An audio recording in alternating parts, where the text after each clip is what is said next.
আসসালামু আলাইকুম প্রিয় দর্শক, ডক্টর মোহাম্মদ জাহাঙ্গীর কবির বলছি। অনেকেই কিন্তু কোলেস্ট্রল ওষুধ খেয়ে নিজেদের পুরুষত্ব শেষ করে ফেলতেছেন, আপনারা হয়তো বুঝতে পারতেছেন না। কোলেস্ট্রল থেকে টেস্টোস্টেরন তৈরি হয় এবং প্রিয় দর্শক, এই টেস্টোস্টেরন পুরুষের জন্য অত্যন্ত গুরুত্বপূর্ণ একটি হরমোন। মেয়েদের যেমন ইস্ট্রোজেন, প্রজেস্টেরন, এই সবগুলো হরমোন কিন্তু এস্টেরল গ্রুপ অফ হরমোন। এগুলো কোলেস্ট্রল থেকে তৈরি হয়, অর্থাৎ এটা র মেটেরিয়ালস হচ্ছে কোলেস্ট্রল। প্রিকারসারকে কোলেস্ট্রল বলা হয়। এই কোলেস্ট্রল থেকে কি হচ্ছে, আমার টেস্টোস্টেরন হচ্ছে, মেয়েদের ইস্ট্রোজেন, প্রজেস্টেরন এগুলো সব হচ্ছে।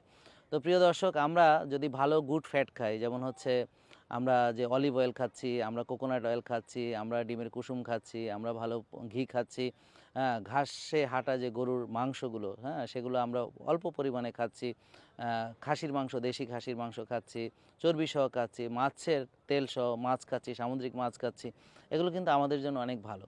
তা আমরা দেখি হার্টের রোগীদেরকে, তাদেরকে সব ধরনের কোলেস্ট্রল জাতীয় খাবার, তেল জাতীয় খাবার, ঘি, ডিমের কুসুম সব বন্ধ করে দেওয়া হয়, গরুর মাংস খেতে দেওয়া হয় না। পরে দেখা যাচ্ছে যে এরা আবার কোলেস্ট্রল কমানোর ওষুধ খায়, আস্তে আস্তে তাদের পুরুষত্ব কমতে থাকে, এনার্জি কমতে থাকে এবং তারা নাম পুরুষ হিসেবে বেঁচে থাকে, কিন্তু সিংহ পুরুষটা আর থাকে না। তো শুধু খাবার দিয়ে অবশ্য আপনার টেস্টোস্টেরন তৈরি হবে না, ভালো ভিটামিন ডি লাগবে, কারণ ভিটামিন ডিরও আবার প্রিকারসার হচ্ছে কোলেস্ট্রল। রোদে যেতে হবে, ঘাসে হাঁটতে হবে, ব্যায়াম করতে হবে, রোজা রাখতে হবে, ভালো ঘুমাতে হবে, ওজন নিয়ন্ত্রণে রাখতে হবে। সবাইকে ধন্যবাদ, ভালো থাকবেন।